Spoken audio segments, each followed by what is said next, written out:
Yeah, so I'm grateful for the opportunity to share this research that I've been doing, just to give a little bit of context on this research. The first thing I'll sort of say is, having joined the Center for Digital Innovation, right, increasingly over a number of years now, my research has, by virtue of the focus of the center, steered more and more in the direction of innovation. So that's just sort of the first thing I'll note. And so this is really part of that agenda. The second thing I'll note about this work, just to sort of set the stage, is, when Maha had approached me about the opportunity to sort of present some of what I'm doing, I thought it'd be a good time to begin to get some feedback on some things, a research project that's still in its very early stages, right? So, with this, to sort of invite critiques, invite questions, invite feedback, suggestions, most importantly, because we're still very early in our thought process. So a lot of what I'll present is not a well-polished piece of work that's far, along in its development. It's really something where we have sort of a set of thoughts about how we're thinking about the problem, and some findings in terms of what we found so far, and trying to make meaning of it. So we're still very much in our own sort of sense-making process every time we meet. We met this week, last week, to discuss this. We'll be meeting again this week as we continue to evolve our thoughts. So that's it by way of background. So, as mentioned, the title of the talk is Computing Knowledge. Actually, this is the old title here, but the title is really more of a mediation view in complex innovation. And I want to start off by sharing the story here of a gentleman here by the name of Jimmy Olaguerre, who's actually from here in Atlanta. And this is a gentleman who suffered from sickle cell disease, which is born of a genetic mutation that leads to blood cells essentially being malformed, almost in a crescent shape, right? And that sort of causes a variety of issues for people who are living with this disease, right? So one of them being that essentially it renders the hemoglobin, which is the portion of the red blood cells that is responsible for carrying oxygen, right, from the lungs and then into the rest of the body. It makes it harder for it to sort of carry oxygen because of the malformed hemoglobin. Also, because the cell itself becomes malformed, in a sense, then it creates a lot of additional issues across organs, for example, right? So it can sort of create clumps that essentially damage blood vessels. It can essentially raise the risk or increase the risk of stroke, of heart attack, and all sorts of other issues. It causes excruciating pain for those who are dealing with it.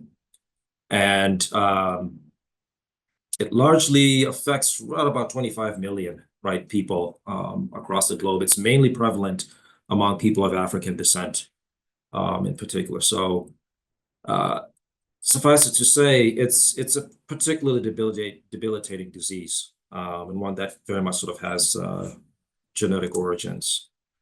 So part of the reason I mentioned this is that now I sort of fast forward to sort of recent developments, particularly last year, this same gentleman underwent gene therapy. And that gene therapy for sickle cell disease allowed him, or put him in a position to be able to go pain-free for over a year after having received this gene therapy. And more than that, this gentleman was able to reach the summit of Mount Kilimanjaro in Tanzania last year, a feat which would have been impossible, really, for anybody who's living with this disease, right? And so one of the reasons why I mentioned this is a lot of the work that biotech startups are trying to achieve, which is to essentially provide gene therapies, biological therapies to help address some of the biggest challenges, right, that we face with disease. And so this research is really aimed at trying to understand how technology or computing knowledge, in this case, is sort of implicated in that endeavor. So in terms of an overall sort of brief synopsis of what I want to cover in this talk, I'll sort of start by first setting the stage in terms of the problem, at least the problem as we're trying to characterize it. Then I'll sort of try to lay out some what will hopefully be useful background about the problem domain, and then sort of present our core argument that we're trying to advance in this work, and then we'll sort of wrap with our data, what we've found so far, and then some sort of reflection on what we're thinking about this. So I'll begin first by talking about setting the stage.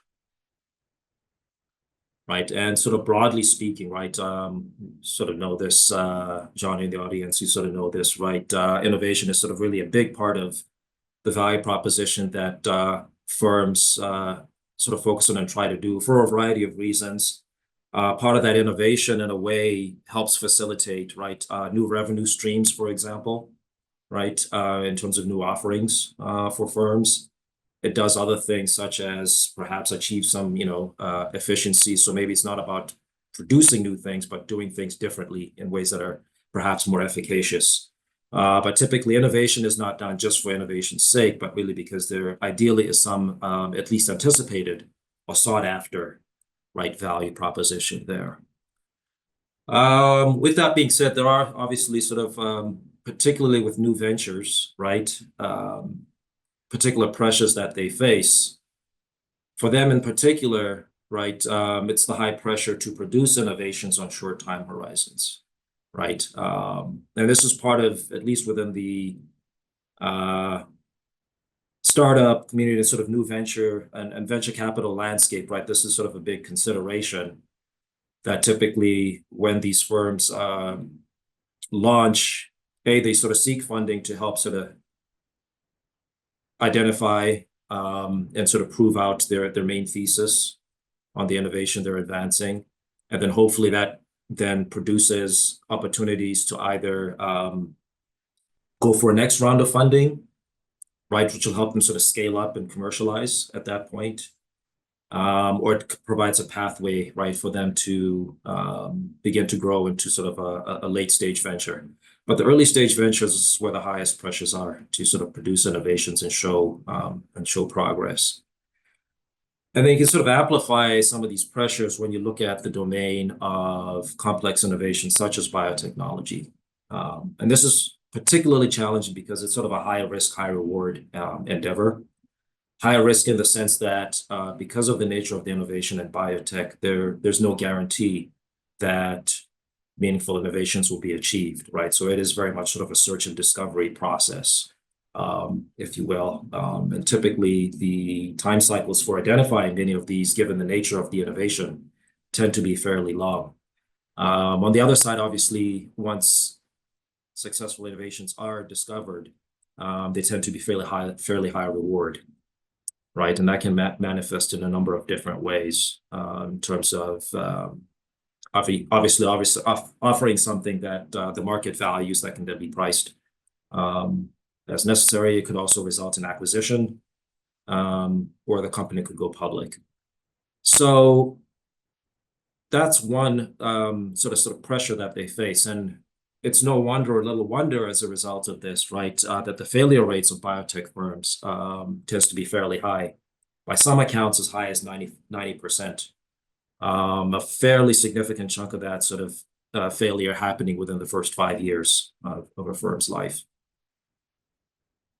So with that being the case, what are some of the outputs that become necessary or important for biotech ventures? And in many cases, that tends to, revolve around producing intellectual property rights, right, through patents. And there are a number of reasons why this is the case, right? So one of those is, as I mentioned before, being able to produce or have some knowledge claims through these patents shows demonstrable progress in terms of providing or promoting investor funding for the next round, right? So if this is proven out, it sort of lays the groundwork for then sort of working towards commercialization, for example, right? And so investors then sort of see the path towards providing the funding so that the firm can commercialize its invention. The other one is that the patent portfolio itself, to the extent that it's valuable, right, for licensing and other things, makes it an attractive acquisition target by other firms, which again is sort of an attractive proposition for those involved.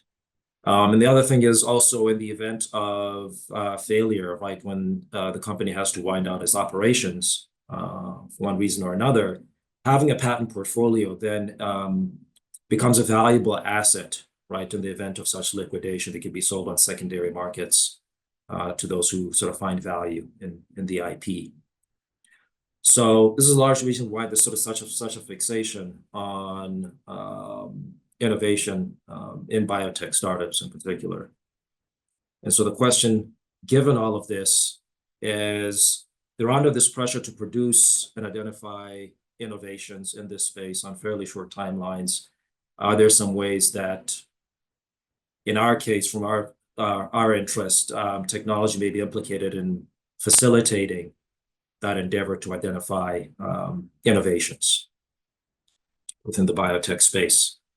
And so, of course, within our own literature, right, we have for a long time sort of engaged with this notion of sort of computer technology and its implications for innovation. And both generally, but then also specifically within the context of biotech innovation more recently. Part of that value proposition has centered around efficiencies that computer technology brings, right? Being able to automate certain things, being able to provide sort of an effective view of innovation activities, and so on and so forth. And so the question here, or at least the open question in our minds, in a sense, is, when we talk about biotech innovation, when you think about the nature of the innovation material itself, right? So biological material as sort of the physical design material in biotech innovation. Questions around whether or not sort of the granularity with which that material can be handled and understood, does that change how technology is sort of implicated in fostering innovation in this domain?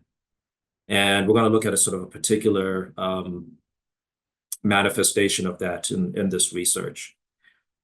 The other thing is sort of lack of clarity of how to theorize the role of computing, broadly speaking, in such an event.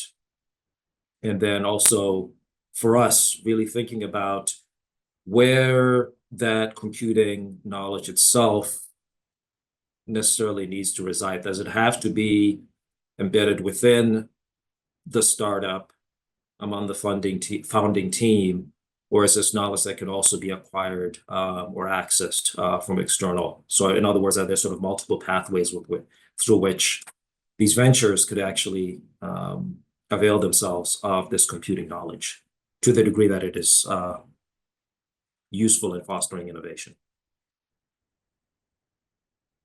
Right, so broadly speaking, we're still sort of working on sort of refining the research question, but for the moment, right, it's really thinking about the role and impact of computing knowledge in complex innovation and really thinking about its sort of theorizing its role.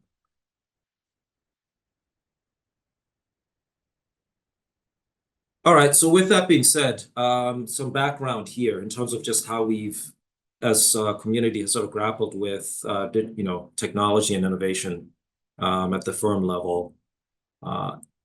And, in this, just one thing I'll confess and just sort of note, right? Of course, the research that's being done here is very much in the quantitative research tradition. And so a lot of what we sort of anchored on is the work that has been done in that quantitative research tradition.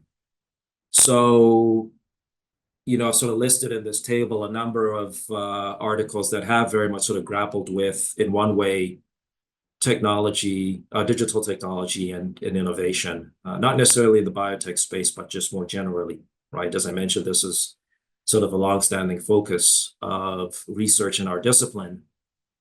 And sort of a common element across these, right, is some of these studies, and it's not a critique of the work as well. I'm complicit in this as well in my own research, as you see with the paper at the very bottom of this table.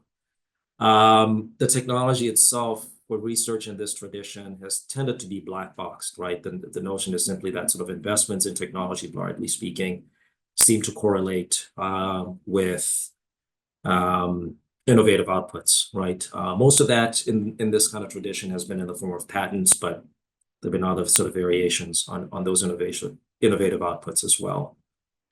So that's sort of been one view, and the main emphasis there is really on just sort of establishing this link between digital technologies and innovation as an outcome.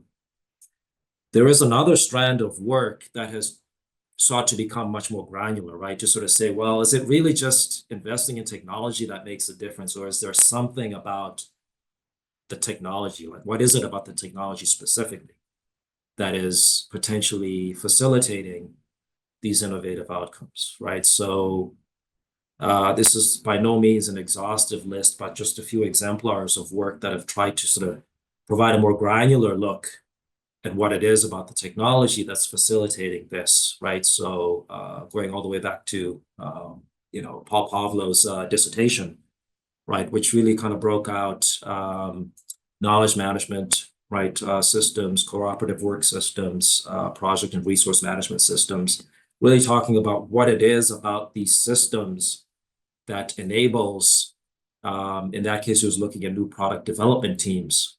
What does it enable in terms of their ability or competencies, right, to produce new products and services?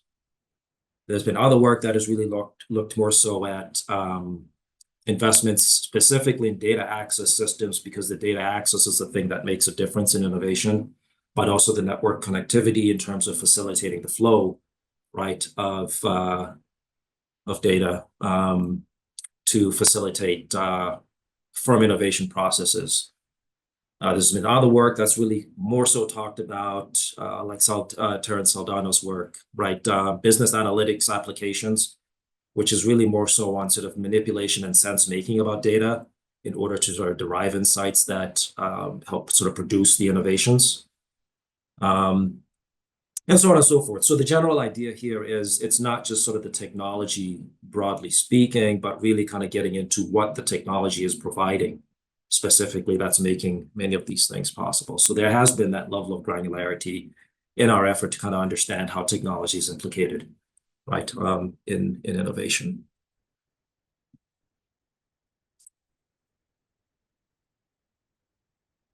All right, so in a way, we sort of have taken this and come to sort of somewhat of a high level view, right, of technology and how it's implicated in innovation, right? And in a way, there's a piece of this that's really about kind of what we call managing the data, right? So capturing the data, storing the data, so it's located somewhere, moving the data, right? So in innovation processes, being able to share data sets, right? Move it from one place to another, and so on and so forth, being an important element. And then there's another piece of this that's really about the manipulation of data, right? It's not so much just moving it, but really doing things with the data, visualizing it, manipulating it in terms of changing its form in various ways. But all of those sort of come together to be important elements that we think are germane for the engagement that is innovation. Okay, so that's one piece of this. The other piece of this that I want to kind of talk about is sort of a set of ideas then that we're grappling with in order to make sense about. We have sort of some view now of how technology is sort of implicated in innovation, but how do we sort of theoretically situate what role precisely sort of technology, digital technology are sort of playing in all of this. And so with that, I want to sort of lay out what is emerging as sort of three different views, and we'll sort of just settle on the one that we're embracing in this work. And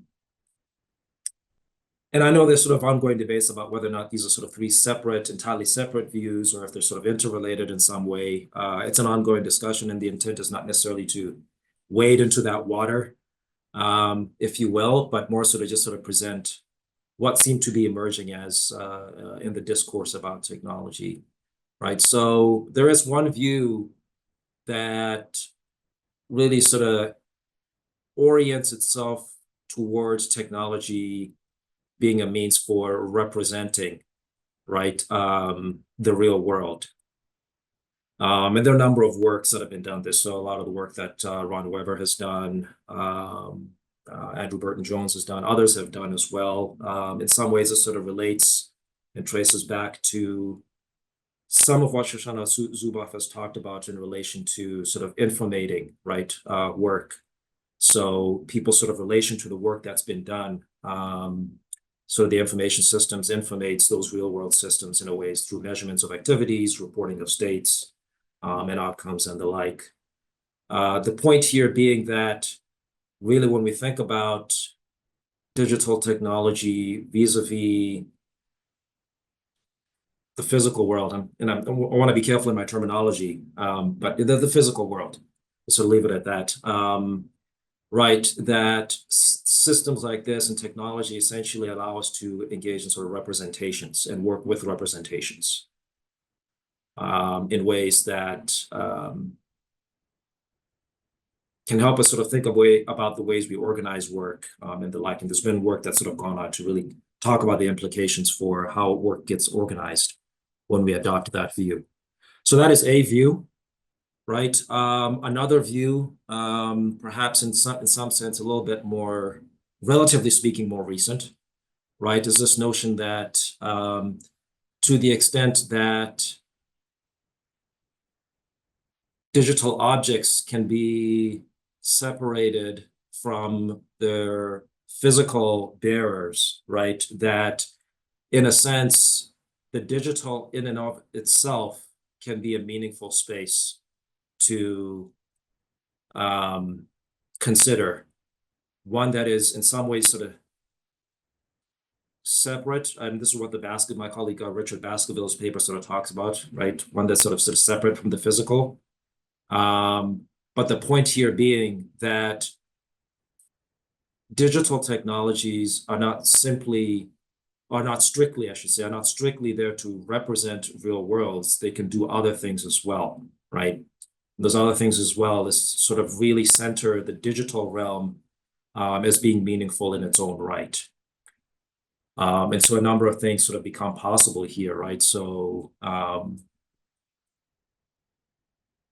Eric Montero has sort of talked about this idea of sort of synthetic knowing, right? They sort of essentially looked at sensors, so in the Internet of Things, in really sort of making sense for oil exploration, right, and the like, moving from trying to get a sense of the actual physical environment deep undersea, right, to now basing decisions and basing actions and understanding on the sensors, right, and the sensors, the Internet of Things, enable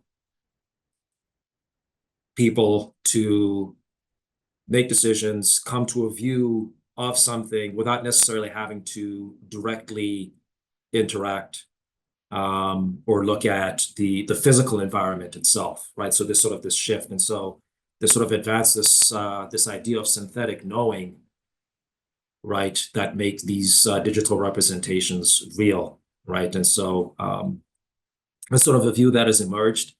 The other view that sort of has emerged on this, as I mentioned, is the Baskerville et al. View that sort of call this the ontological reversal, right? This notion that digital technologies, yes, one way of understanding it is that they represent real-world systems, but essentially digital technologies also are their own reality. And that reality, things can happen within that reality, number one. Number two, digital reality essentially does not necessarily have the obligation to, but can have implications for the physical reality as well, right? And so in a sense, part of the reason they sort of are looking at this reversal aspect, right, is that the digital, in a sense, can be a starting point for evoking change or having some impact on the physical as opposed to the other way around. So sort of working with this, that's the other view. And then the view that we are sort of settling on is one that, and maybe in some ways sort of sits in between the two, right? So Jan Recker and his colleagues have sort of advanced within the domain of conceptual modeling, specifically this notion of a mediation view, which basically says, yes, there are these views about sort of, the representation view representing real world systems and then operating within a digital reality.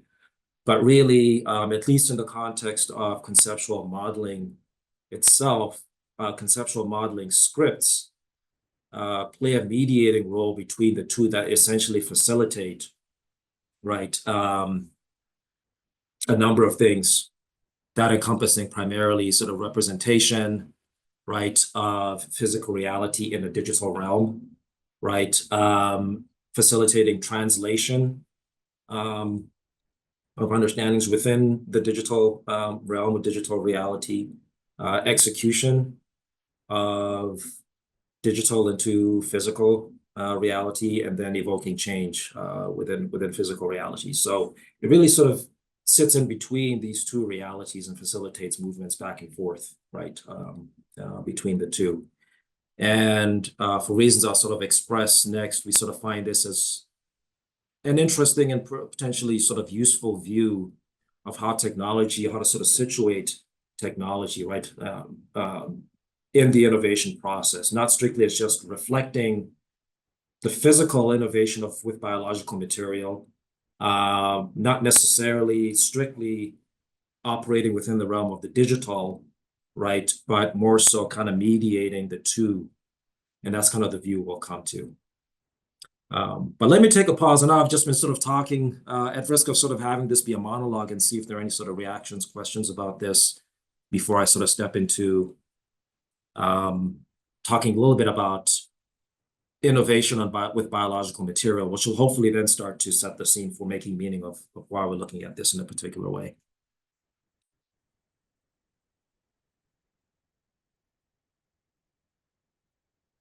Okay, if not, I'll proceed. And then if there are any questions that come up, certainly bring them up as we go along. So a little background on innovating with biological material. And it may be a while. I know it was a while for me as I was sort of getting into this, since I'd sort of gone back and cracked open the old biology books. But a little bit about protein synthesis, because this is going to be important for part of what we're talking about in this research. Right. So within protein synthesis, there's sort of a set of building blocks, right? So genes are the building blocks, essentially, for proteins, right? Those proteins essentially are important for enabling particular cell functions, right, within the body. So genes and sort of gene sequences in DNA, right, deoxynucleic acids, are sort of made up of these nucleotides, right? So in DNA, that's going to be adenine, thymine, cytosine, and guanine. And then when you look at this in ribonucleic acid or RNA, which is single strand as opposed to the double strand you see here with DNA, with the RNA, that's going to be adenine, cytosine, guanine, and uracil, I think is the other one. But the idea here is essentially that those sequences, right, determine essentially the order of amino acids. And then the amino acids essentially can form chains, amino acid chains that are called polypeptides. And those amino acid sequences are important insofar as the sequence itself determines the protein, right? So you're going from the gene sequence to determining what the amino acid is, from the amino acid to a sequence of amino acids within the amino acid chain, that amino acid chain being the determinant of what the protein is, importantly, obviously, also how that protein will fold, which gives meaning to, in the form of a polypeptide, that chain giving meaning to the protein structure and its function. Okay, so that's the basic sequence with protein synthesis, right? And so with that, then obviously they perform specific functions within the cell. So that means sort of the genes and the gene sequence are really sort of the elemental area or aspect in biological innovation where one can begin to sort of think about, right, engaging with the form and function or the structure and function of proteins in the body. And that then has implications for thinking about issues like disease, right, which are sort of can trace their origins back to some of these issues. So with that being the case, where sort of gene editing comes into the picture is really thinking about the gene sequences, right, in DNA. And that matters in a lot of ways because one can sort of think about if gene sequences are the elemental domain area within which one determines protein function, then one can sort of think about gene editing as sort of the engagement itself of innovating with biological material.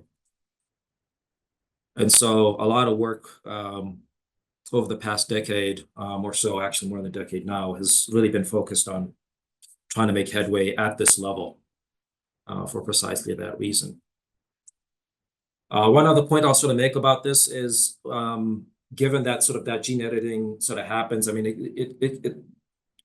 the innovation happened in terms of sort of thinking and tinkering with gene sequences and the like. But at the end of the day, there also has to be some mechanism then to reinsert that new genetic material into the body so it can have actual impacts, right? As in the case of the gentleman I mentioned at the beginning of the presentation. So broadly speaking, there are, in the area of transgenesis, which just means transferring or transporting genes from one place to another, there are different methods of gene delivery. Once gene editing has been completed, you can sort of think of this broadly as chemical, physical, and viral, right? So I have two examples here of physical, right? So microinjection is one. You actually just physically inject the new DNA into the cell nucleus, right? And then that'll replicate, right? Some cases that happens directly in the bone marrow. Sometimes they sort of use stem cells. There are various sort of ways that this gets done, and then it gets replicated, right, to the tunes of millions of new cells with the new DNA. So that's one. Electroinfusion or electroporation is another one, right? So essentially creating an electric field that essentially renders the cell wall permeable. And then that allows the new DNA then to pass through the cell wall into the nucleus.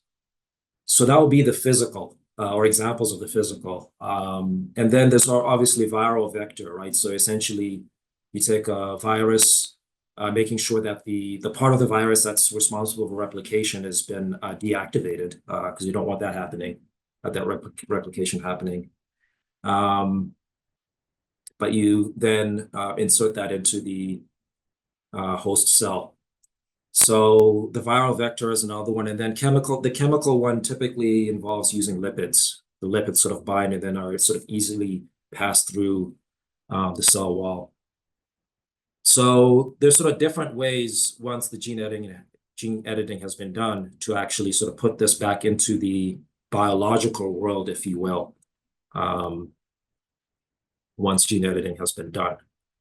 Okay, so this is important background because we're going to sort of come back and talk about now how the digital and the physical, when working with this kind of innovation, need to come together.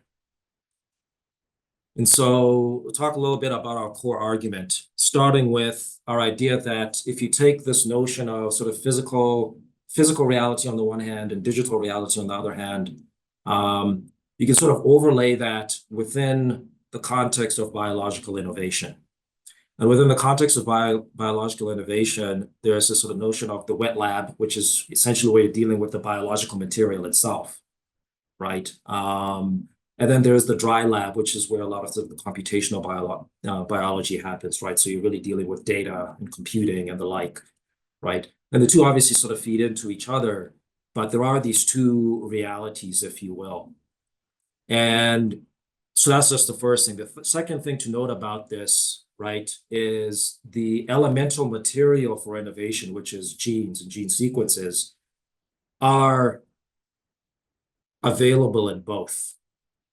Obviously, it goes without saying that genetic material exists in the physical lab, like in the wet lab, in the physical world, right? But there is the other side, which is in the dry lab. There are gene data, right, that sit and reside in databases, right? That don't necessitate sort of trying to translate physical sort of biological material into digital material. That's already done. These data exist in their own right. And there are a number of examples of this around the world. So here in the United States, we have Gene Bank, which I think is hosted by the National Institutes of Health, right? It's a huge genetic database that is shared among scientists around the world. They all sort of upload their own gene data. They can download this gene data, run analyses on them, and so on and so forth, to the degree that sort of different genomes have been decoded. There are others. GeneCard is another one. I think the European Union has its own gene database. So these databases exist. Genetic data are out there in these databases. So those two realities do exist, and genetic sort of gene data have meaning in both of these worlds. Now, one of the differences is not the only difference, but one of the differences now is once you're sort of moving into the domain of the dry lab, right, in the digital, is that as many in our own discipline have sort of talked about, there becomes very specific properties of data once those data sort of rendered digital that become possible, right? So it becomes editable. It's much more easily reproducible, right? It can be computed, right? Being programmable in a sense, and then the sharing obviously is sort of transference. It's much more transportable across or transmissible across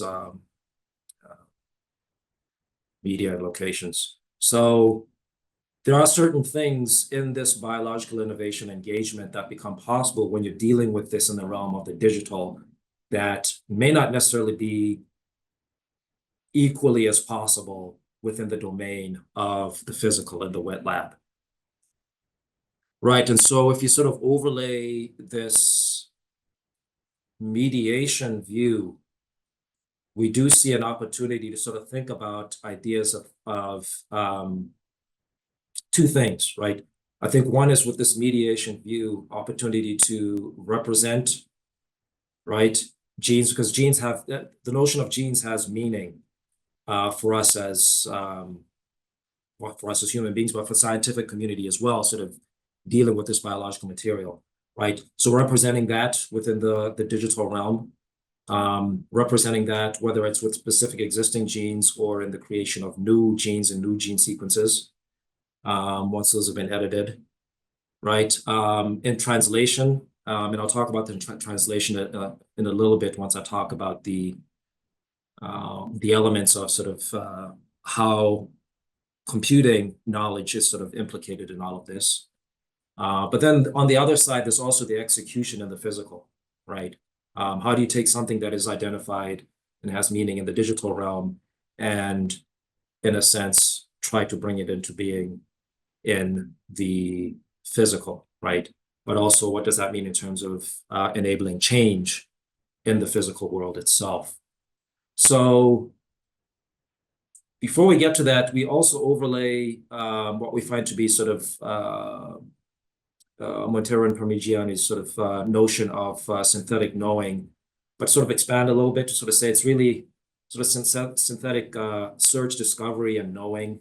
The overall idea essentially being that once you're in the digital, in the innovation endeavors, there are some things that just become a little bit more possible in the discovery process, in the search process, in the discovery process, in innovation that are not as easily accessible within the wet lab, right? One is the level of granularity, for example, with which one can sort of see the innovation material, right? So seeing genetic material not as easy in the wet lab, in the physical lab, but once you're sort of dealing with gene data, being able to do things like data management, right?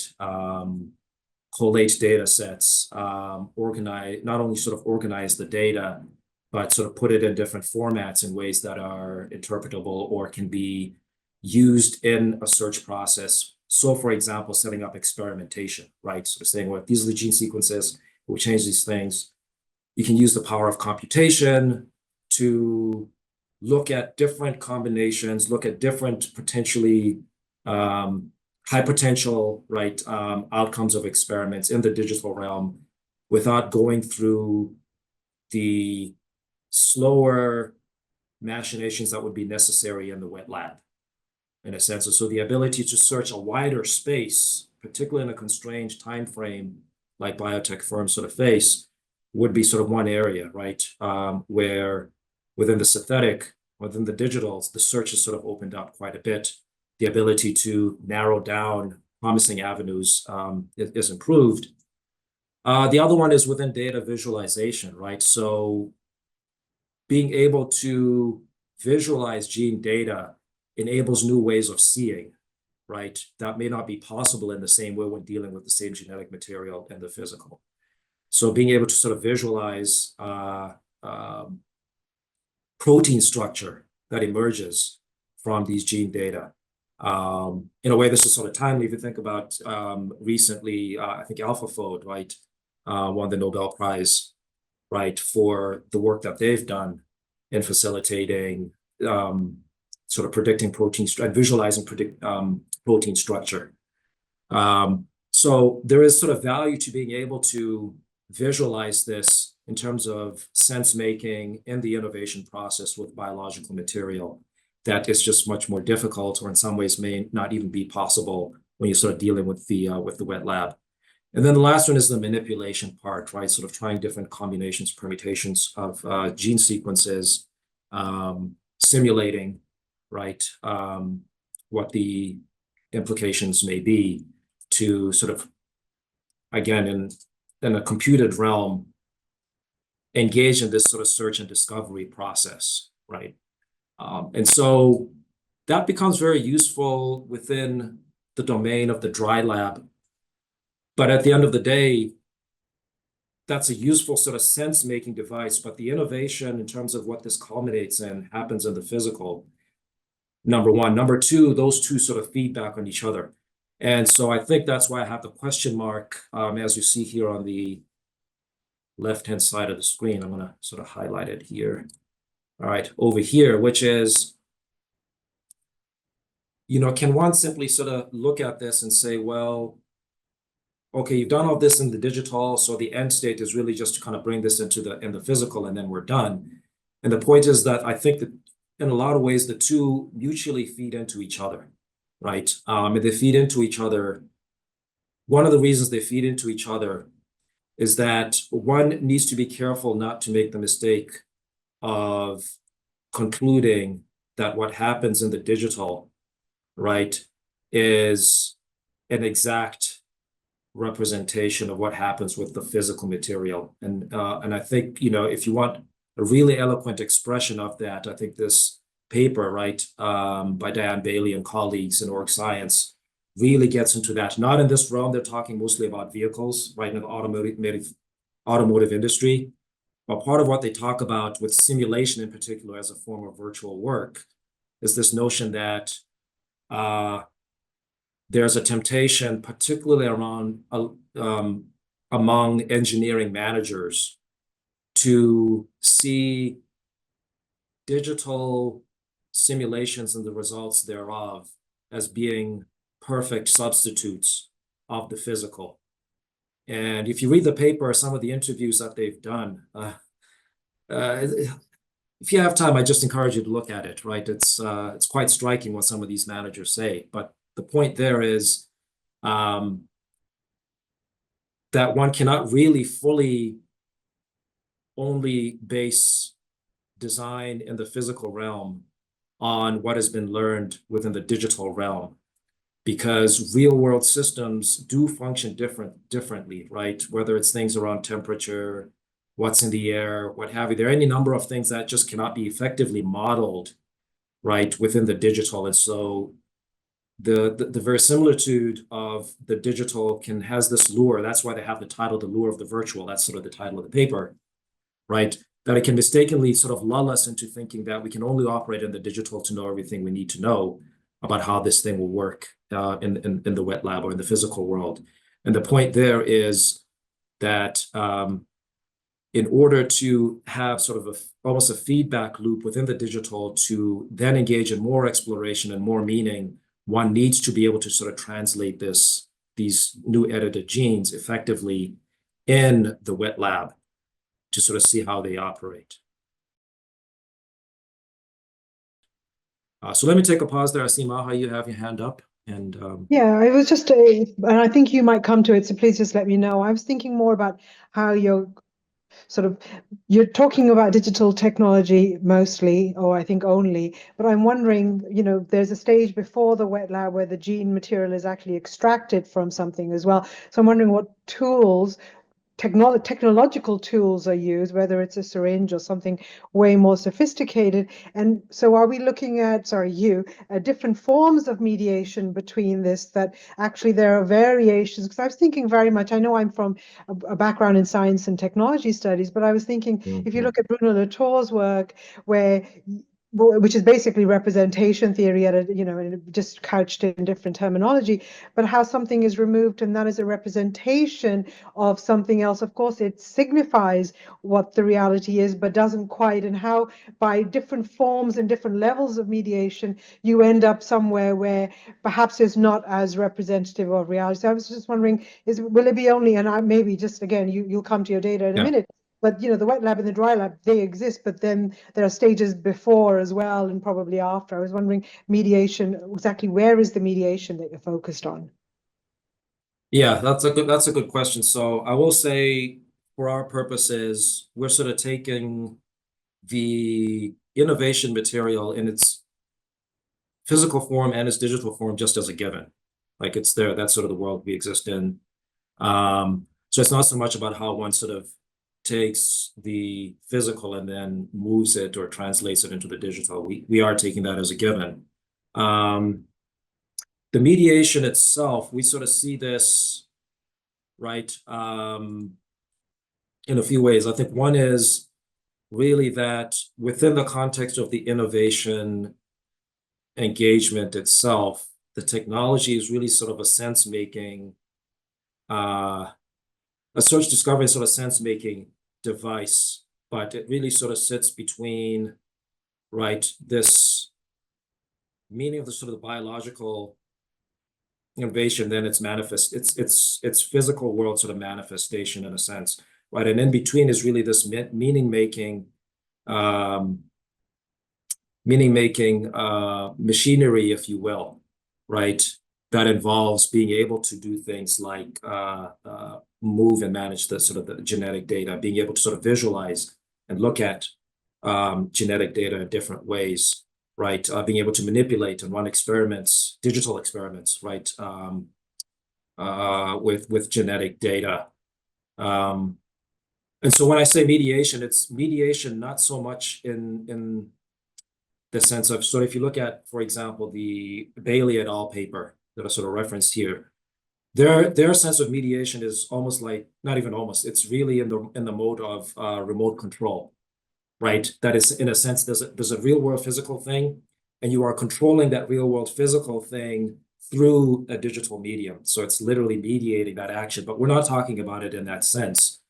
This is more so sort of the sense making realm that sort of sits in between, but it's not necessarily controlling the physical in the same sense, right? We're not talking about remote controlling genetic data. We're talking about a sense-making process that comes to an understanding, hopefully, that would lead then the innovators to create what would hopefully be useful new sort of gene sequences. That's the sense within which we're sort of talking about innovation, mediation here. And so when you look at, and we're still sort of sorting through the precise translation because, the original idea is firmly within the realm of conceptual modeling, right? And clearly we're not operating within the realm of conceptual modeling. So there's some things we need to kind of sort through there, but we do find appealing some of the ideas of being able to represent, translate. And then now the question is now when you're sort of looking at execution in the physical world, right? In a lot of ways, it does, we think at least, sort of necessitate somewhat of a sort of feedback loop with the physical to make sense of that, precisely because, as you pointed out, right, if these things are digital representations of the real thing, they're going to be imperfect, right? In some cases, they tend to be fairly reductive, right? I mean, the gene material, there's things like off-target effects, right? So when you're typically looking at this, you're looking at a target sequence within the DNA, right? But if you change one little thing here, there's no accounting for what other off-target effects might happen, right? So maybe by changing this, you're changing the protein structure that could affect other cell functions within, right, within the body. And so it's very difficult to come to that understanding if you're not sort of then looking at this within the wet lab in the sense-making process. Pei Wei, good to see you, Pei Wei. Please ask a question. Hi, Dr. Maruping. Nice to see you.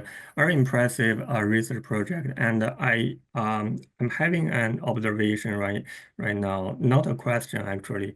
So you're talking about the digital world and the physical world. So in my mind, what I'm thinking right now is like the digital world actually, in the first place, provide an approach to for human being to better understand the physical world. And then the second step will be the digital world actually reflectively provide a tool for us to manipulate the physical world, like like in these slides, the wet lab and the dry lab. We cannot, intuitively, visualize what is going on in the wet lab because the gene is very small and we cannot see it very directly. So that we can put all those data in the database, and then we can visualize those data in our dry lab. So in my mind, that's an approach to understand better of our physical world. And then the second step is we are using our dry lab. Then we can utilize it as a tool to creating or shaping or changing something in our real world or in the wet lab. Like we can doing some gene editing, gene removing or something like that. So that is my observation. I'm not sure if I'm understanding this correctly, but I think you're nailing it. I think, in a sense, it really is about that sense making, right? And operating the dry lab sort of facilitates that. We're arguing in a fairly robust way, right? It sort of opens up the amount of the search space, right, that can be potentially be covered, right, in all of this, in a way that there are just sort of natural constraints in the physical world, having to do with a number of things, right? It's just the time horizon for doing this, getting sufficient, genetic material. Whereas, within the dry lab, a lot of this is sort of reproducible easily. There's just a number of things that sort of become possible there. Being able to visualize, as you pointed out, in ways that you wouldn't be able to in the wet lab.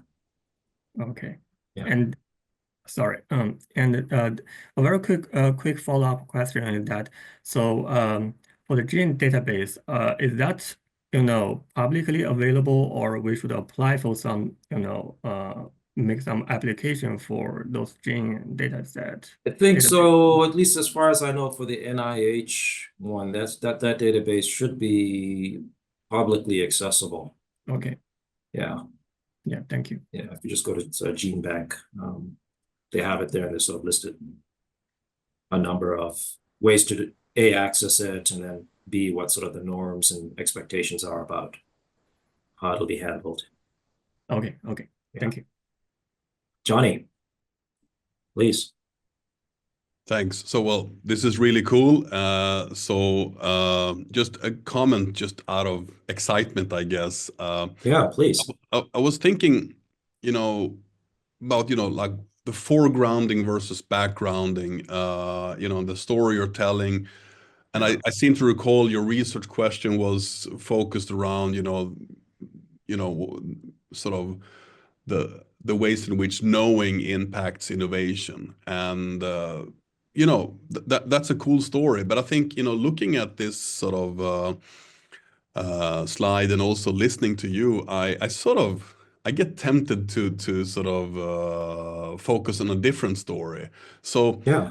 I think the cool part, and this is me just geeking out, but the cool part here is like the sort of the different facets of data. The data plays different roles throughout the process, and data management, visualization, manipulation. And I think that would be an awesome thing to sort of zoom in on and also highlight in your research question. So let me just sort of mention, so Laia and Jonathan published an amazing paper 2024 in MISQ, focusing on data journeys, so the role that data plays throughout the project. And I think your case would be an amazing case to just focus on the data journey, which is slightly different from focusing on knowing. But anyway, I just wanted to share this with you because I love it. I think Yeah. it's an obvious thought, looking at your slide and also thinking about Laia's and Jonathan's paper. So if you haven't read that, just have a look and see if you can be inspired. I love that idea. Because in a way, if I'm hearing you correctly, right, there'd be tremendous sort of value and insight to sort of centering this notion of what it is about, the data management, the data visualization, the data manipulation, where the data sort of sit at the center of making sense of this innovation engagement overall. Yeah, I Would think that it be would fair be to really say? cool. So Yeah. just I have a love look that at their idea. paper and see if you get inspired. Thank you so much. Absolutely. All right, so I'm going to jump ahead. This, in a way, sort of reflects a lot of what I've already talked about on the previous slide, so I don't want to belabor the point. There's one other thing I do, by way of ideas, kind of talk about when it comes to this computing knowledge, which is, now when you sort of think about this, right, the means for this meaning making, the question comes about where that knowledge resides, right? Knowledge about how to sort of engage in sort of data management, data visualization, data manipulation, particularly in the context of these biotech startups, right? Because those tend to be fairly small defined teams when they're early stage in particular. So one vector for this is the computing skills that the founders or the founding team brings to the table, right? So in some cases, they have these capabilities, and in the case of other biotech startups, maybe they don't have these computing skills, right? But the point is, sort of one vector for actually bringing in these computing skills into the new venture, early stage venture, is the founding team itself, and they can bring those computing skills to bear in this sense making. But the other one within this environment is the external sources, right? So typically, when these early stage startups, right, are interacting particularly with their lead investors, right, they then get access to sort of a network of resources that the VC provides, right? And of course, a lot of that is going to be driven by the specific network that VC has in place and the principal industries within which they operate, right? So it's not an uncommon thing then within this domain that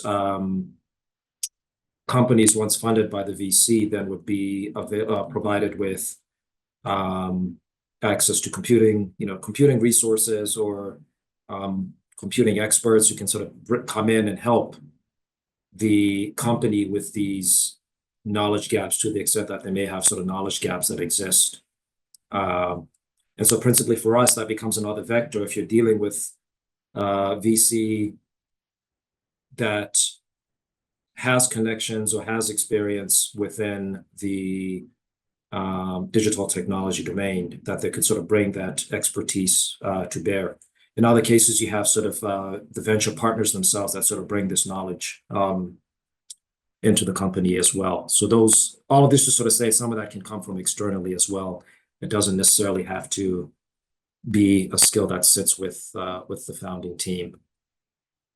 And then the last point I'll make about this, and then we'll sort of share what we've done so far and what we found, is kind of the catalyst on the other side within the wet lab that sort of facilitates, as we see it, this connection between what can be done in the digital and then how that can easily be translated within a short time frame into the physical. And that's this new technology that is the CRISPR-Cas9, right? So essentially, it's the clustered, regularly interspaced, short palindromic repeats. I'm not going to say that more than once. Right, but the idea basically with that is that way back in like the mid to late 80s, there was a team of Japanese researchers at Osaka University that were looking at the nucleases in bacteria and sort of trying to understand how bacteria are able to essentially protect themselves from viral infections.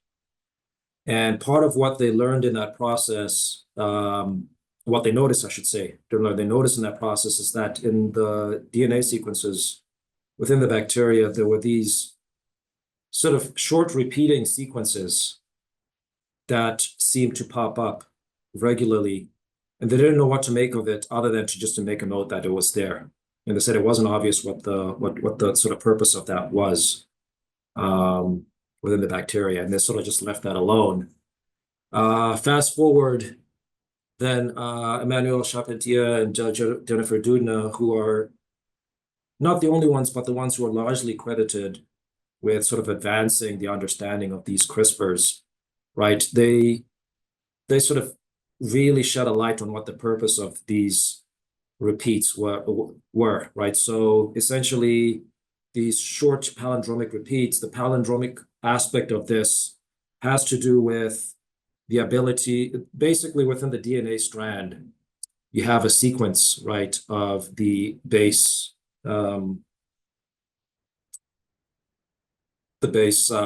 elements.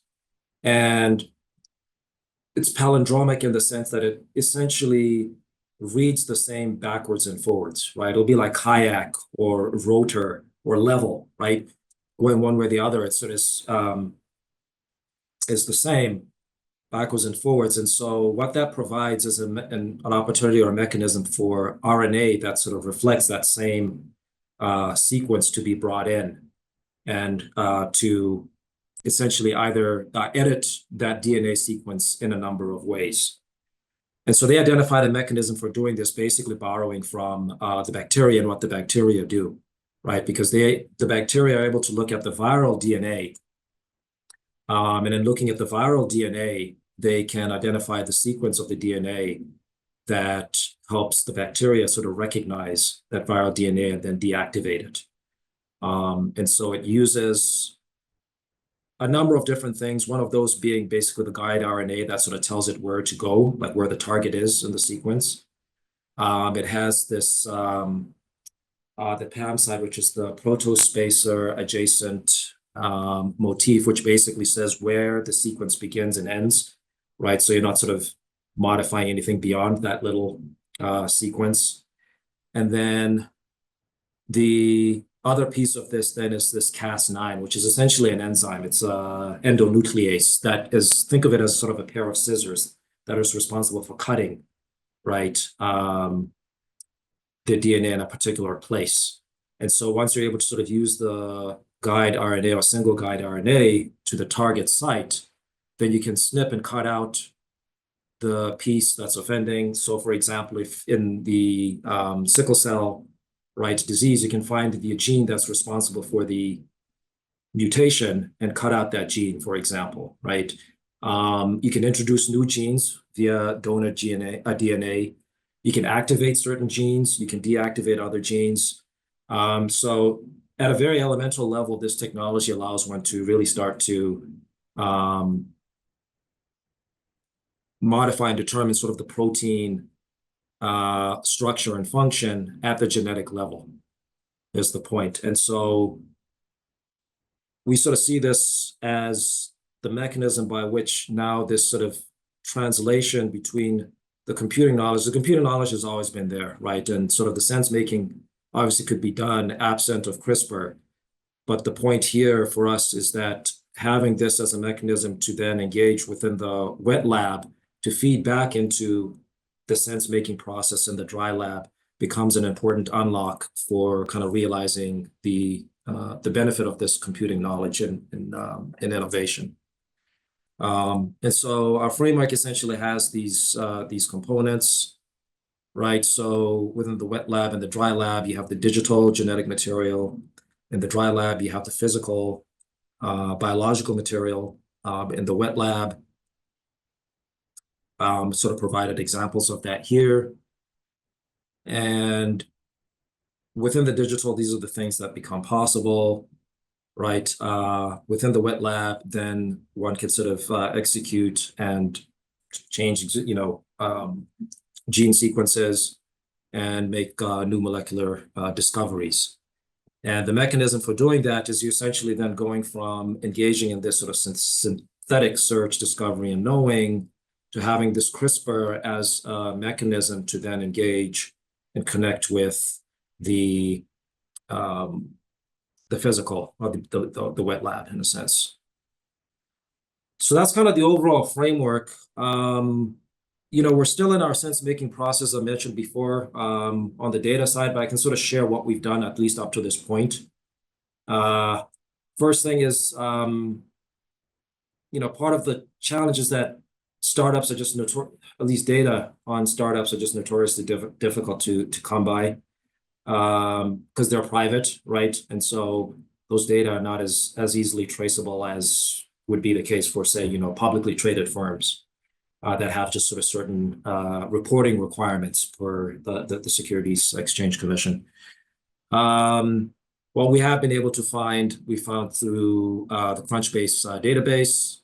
So we've sort of taken this and identified biotech ventures, but we've particularly looked at biotech ventures that are early stage and created shortly before the CRISPR-Cas9 discovery, which happened in 2012, right? And Charpentier and Doudna sort of got the Nobel Prize for their discovery of this CRISPR-Cas9. We have then the computing skills for the founders from their sort of LinkedIn profile. So once we actually know what the biotech ventures are, within that database is a list of who the founders are on the founding team, and then links within that database to their LinkedIn profiles. So we're able to sort of do an inventory of all the skills that they have there, and have pulled out from that their data management, data visualization, and data manipulation skills to the extent that they're there. We also have data then on the venture capital firms, like who invested in each of those companies, what are their previous investments, have they previously invested and have connections and networks within the digital technology domain. And then we have also data from the US Patent and Trademark Office and then we use exact matching and then fuzzy matching based on normalized names for the patent assignees in the patents to the company names within the Crunchbase database. So where that basically leaves us is, as I mentioned, so we're looking at companies sort of started within this 2007 window.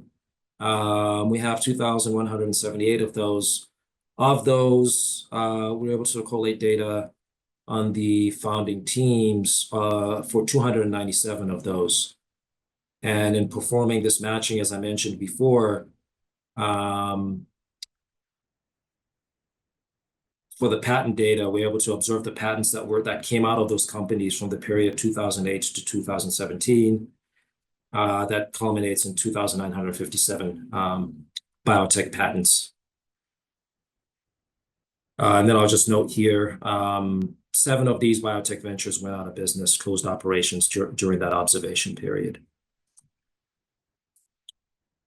Okay, so a little bit about sort of the operationalization of this. I've already mentioned with the founder computing skills. We basically cataloged all of the skills that were listed, and then going through all of that with the team, we identified 118 of those as sort of falling into these buckets. Hence our coding as these skills being available when these skills were sort of listed. The other place I want to draw attention to is within the biotech innovation, right? So we have biotech patents as the main way of sort of identifying biotech innovation, but then we also look at the number of radical biotech innovations, but using vector embedding, right? So basically able to sort of decompose the patents into vectors of words and then calculate sort of cosine distances between those vectors to sort of show how radical or how different those patents are from other patents within the biotech domain that exist at that time of that innovation. And then our core marker then is the time period before versus after the CRISPR-Cas9 was introduced. And I just show this as an example of what those patents look like, because that vector embedding done sort of as on the basis of the title, the abstract, and then the claims that are made, right? The new knowledge claims that are made within the patent itself.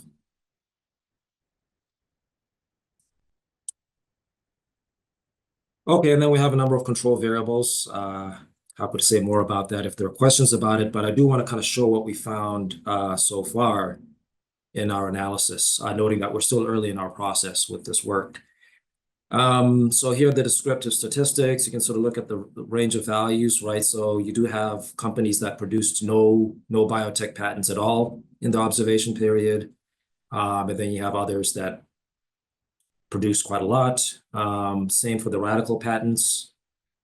And then we have a range for how long these firms have been in existence, and also on the amount of funds raised from venture capital.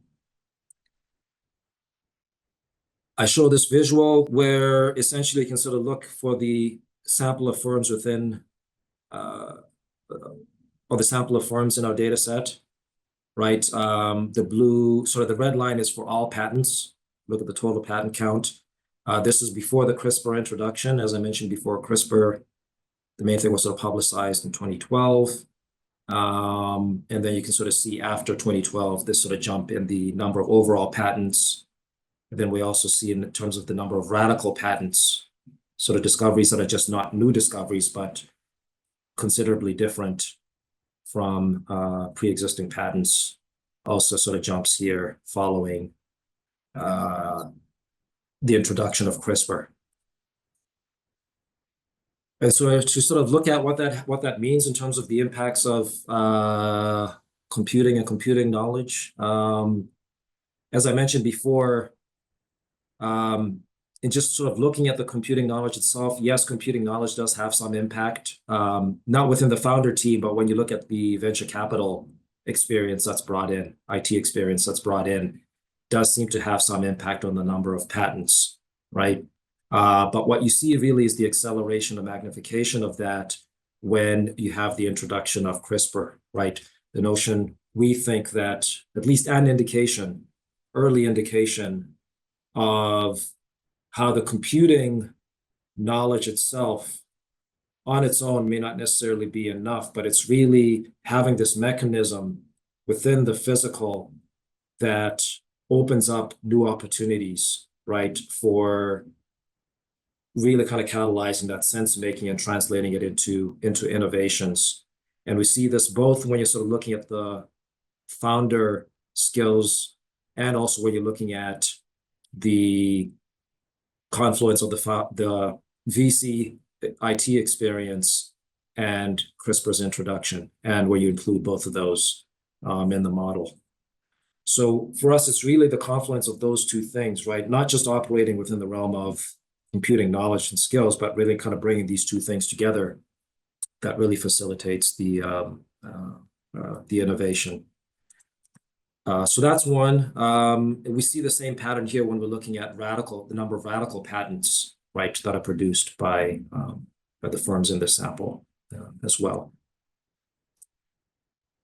And then I will spare you the details, but we've also done this with a negative binomial, given sort of potential for over-dispersion in the data. So a slightly more robust approach to doing this. Findings are the same. And then the other thing we've done, again, we're sort of still in the sense-making process, is to, rather than sort of lump these skills all together, also sort of do a breakdown of the skills, right, into data management and visualization, and then the analysis type approaches. And we're sort of seeing a similar pattern here of the amplification, at least within the area of biotech patents. Generally, some difference when you're looking at data analytics in the context of radical biotech, but overall the pattern seems to hold. And also when we're looking at programming skills as well, and being able to sort of program and manipulate data in some way. So that's overall what we found so far. And I think as we're sort of thinking about what this potentially all means as we sort of dig further in all of this, right? One is that, yeah, you can sort of look at computing knowledge as we've done in this in our literature generally, right, as sort of an important input into facilitating innovation. But it sort of reinforces the idea that the connection to the physical domain is sort of an important element that should not be discounted when we think about the benefits of innovating within the digital, right? Because digital representations, in a sense, are not perfect. They're sort of imperfect, right, representations of the physical. This feedback loop is necessary to sort of facilitate discovery and search and have it sort of discovery of meaningful, right, innovations. The second thing is that the sources, there are different vectors to sort of facilitate this. It could be part of what founders know, so skills that exist within the firm, but those skills can also come from without the firm, right, outside of the firm as well, which I think may be sort of an important thing. And so in a way, we're still in our process of sort of sorting through, right, even thinking through sort of this dividing line between biological, physical, and digital material in innovation itself. Is it really sort of meaningful to segment. Of course, we do so for our own sense-making process, but can one just sort of think of innovation, right? And not make this sort of separation between digital and physical, but to sort of say there's innovation and there may be different components of innovation, some of which happens, right, digitally, some of which happens biologically, but the innovation engagement as a whole really encompasses both realities. And maybe sort of thinking about the innovation engagement in that way, as opposed to sort of creating this dichotomy, in some ways would also sort of reinforce, I think, some ideas that are being expressed, right, more recently in the literature around whether this sort of dichotomy is really all that meaningful. So I just sort of take a pause there. I think the only other thing I'll mention here is part of what I sort of enjoyed about this work and sort of the implications, right, is that these innovations, to the extent that computing is implicated in facilitating these discoveries, is essentially having impact, right, on real lives, right? So not just this gentleman over here who was able to summit Mount Kilimanjaro, but the others as well who've been impacted by the gene therapies that have been identified through CRISPR, right? So the sort of close this off, the gene therapy for addressing the sickle cell disease for both of these folks was a result of this CRISPR technology. It was the first gene therapy approved from that technology, and it's having a real impact of people sort of living free of the debilitating effects of these diseases. So I think that's all I have in terms of at least where we are in thinking about all of this, and sort of entertain any remaining questions about what we've done and what we found. Yeah, hi, Likoebe. Jonathan, yeah. It's Jonathan. Thanks for your presentation. You certainly speak to many of my interests. We've been studying life science for a long time now, and following a lot of the developments you discuss in your paper. And I certainly agree with you that let me put it this way, diplomatically. I probably belong to the community of people who think a lot of the digitization theories that we work with in our discipline are naively superficial about how they translate into physical realities, right? And so the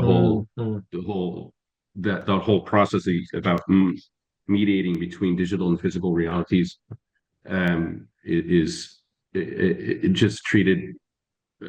It's not existed in most of the research we have in our discipline, in my opinion, and that's unfortunate. And I think here you have a real opportunity to flush this out, right? So, I'm being a little bit mean here, but sometimes if we put the word digital in front of something, we think, oh, it has voodoo powers. But there are only 35 approved gene therapies in the United States at the moment, and the reason is, as you had discussed, it's hard. Right? There's so many things they don't know about genetics, so many, governing genes and off-gene effects. And then, of course, CRISPR-Cas9, for example, is notoriously inaccurate when they try and do gene replacement treatments, et cetera, et cetera, et cetera. And this is why they're doing all this other work in, Cas12, the Cas13 nuclease, and all this kind of stuff. So this whole need for wet lab iteration and validation, or validation with physics-based models, I don't know, is really, really important, and super important. Tend to absolutely discount it entirely in the MIS community. So I think and really, if I could just for a moment to your point, right? So I mentioned the Bailey et al. Paper, right? So in one of the interviews where they sort of report on what the managers were saying in this process, I think this speaks exactly to what you're talking about, right? So they had basically offshored all of the simulation function to Bangalore, India, because it was all about computing, Bangalore sort of being an epicenter of those capabilities, right? And so part of it is they were running these crash tests digitally, right, through simulations, and sort of showing how when the vehicle sort of crashes, there's impact, right? It moves some piece of the motor in some way that affect the design of the vehicle. Sure. And so they're sitting there with the engineering manager and says, well, we found that if we, so the engineer basically says, well, if we move the engine in this way, then it sort of addresses the issue in the simulations, at least it seems like it holds, right? Yeah.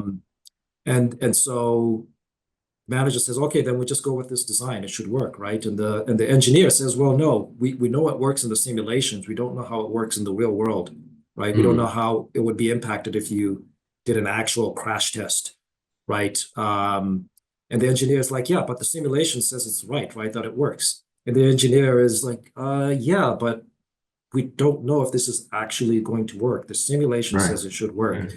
Right, and this is back and forth with the engineering manager essentially is wanting to say, well, we can save time and money by just going with the simulation, right? Because you don't have to crash and lose an actual car. You don't have to go through all the time of sort of setting up, right, the crash test and all of this. And the manager is trying to say, well, just use what you have from the digital because it works, and the model says it should work, right? And so there's this sort of anxiety, which I think you're speaking to, that we cannot just stop with the digital. Right. No, not at all. And you know, since you're in the world of therapeutics, there's a lot of interesting work going on at the FDA and the European Medicines Association, amongst others, about to what degree they will accept machine learning-based simulations as evidence in a regulatory decision, right? And this is not an easy conversation to have, right?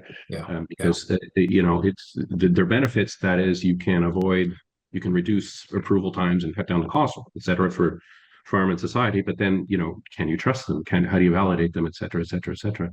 And this Especially is when those solutions are tension black to have, right? boxed, right? Because Yeah, you're seeing that yeah, happen yeah. now with these protein language models, right? Like, Yeah.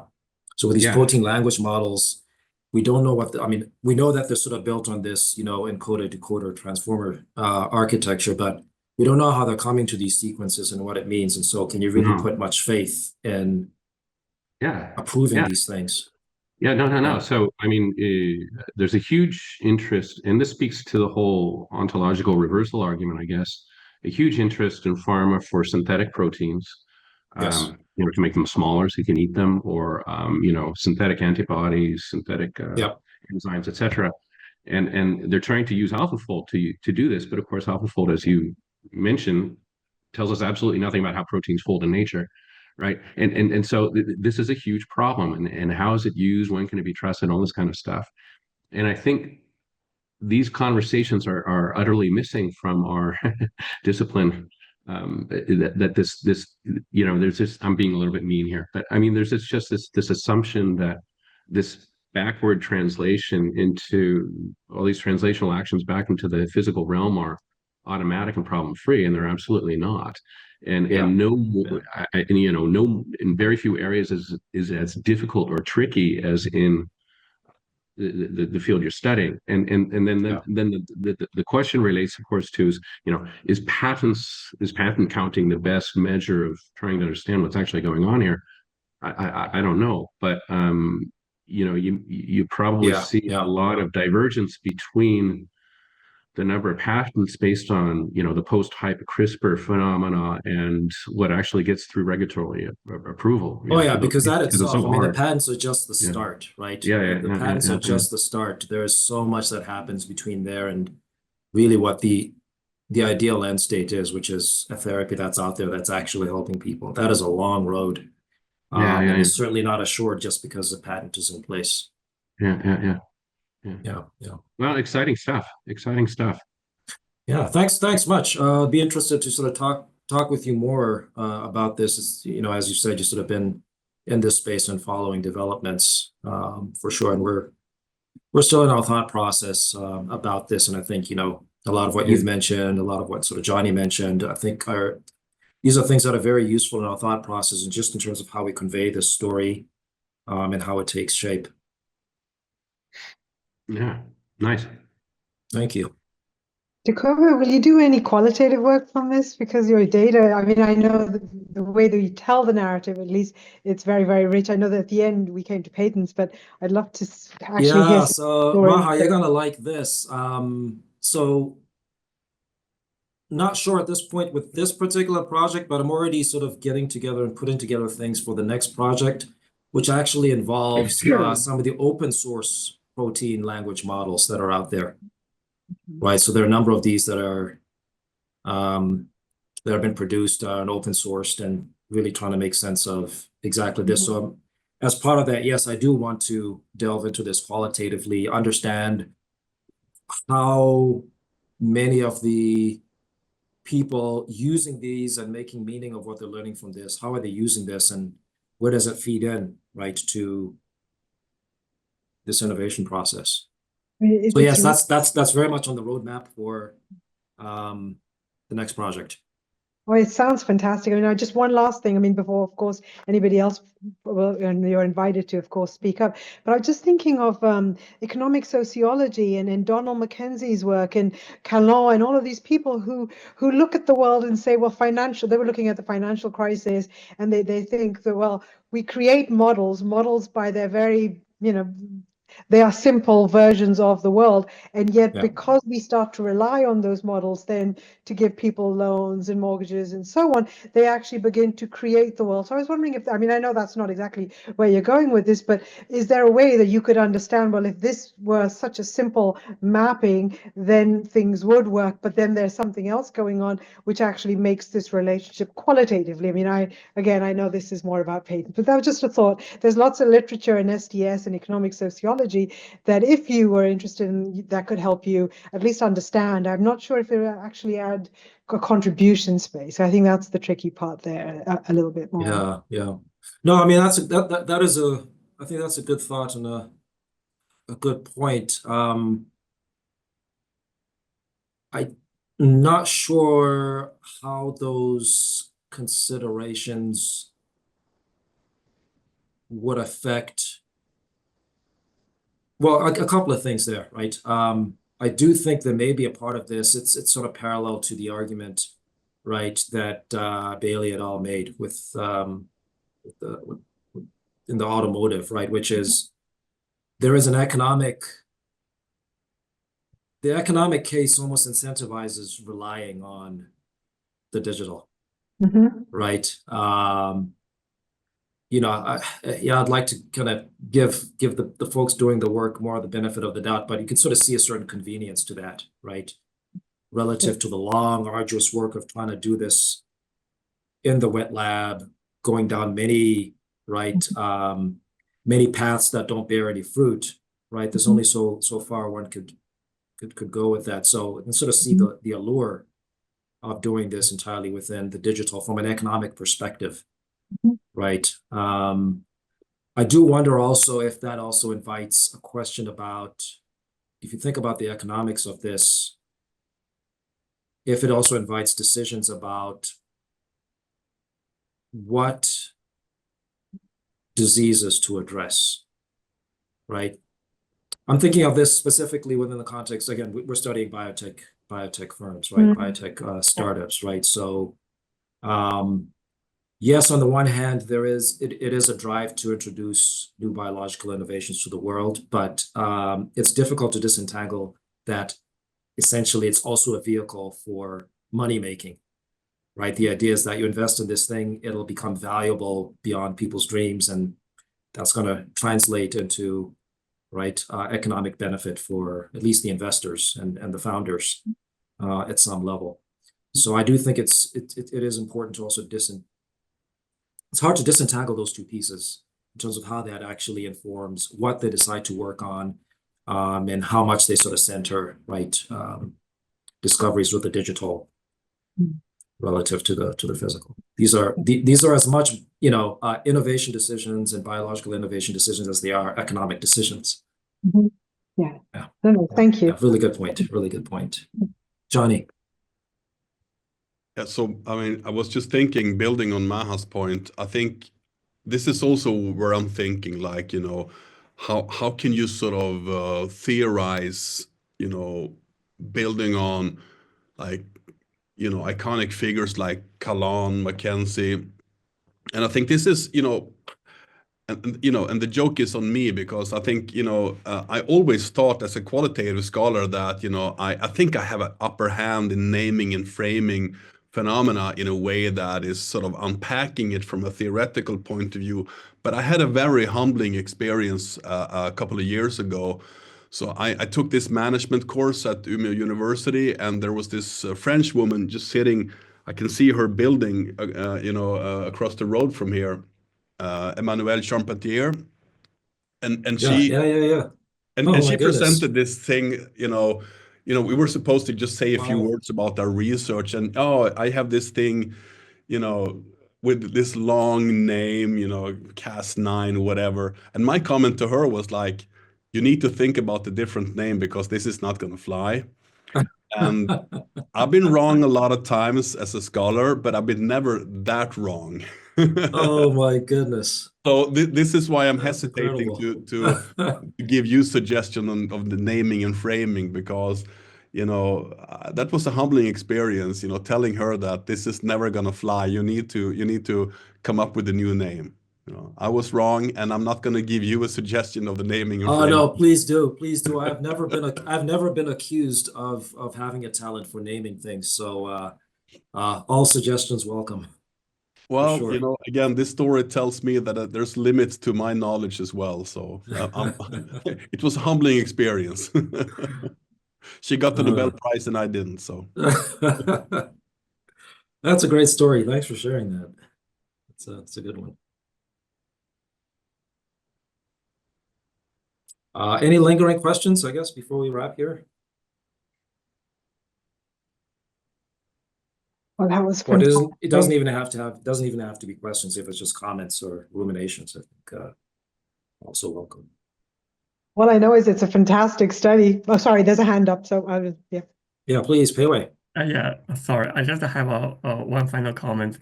So in my mind, this research is very impressive and inspired me in a lot of perspectives.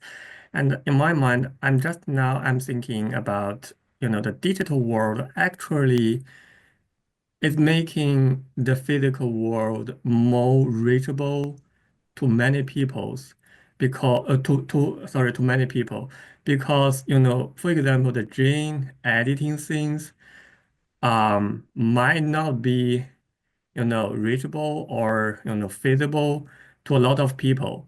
But the thing is, once we can post videos about gene editing, once we can post write papers and post it on the social platform, those digital technology actually make those very how to say very hard not that reachable perspective of the physical world to be very reachable in the digital world. So in short, in my mind now, I think digital world can actually make the physical world more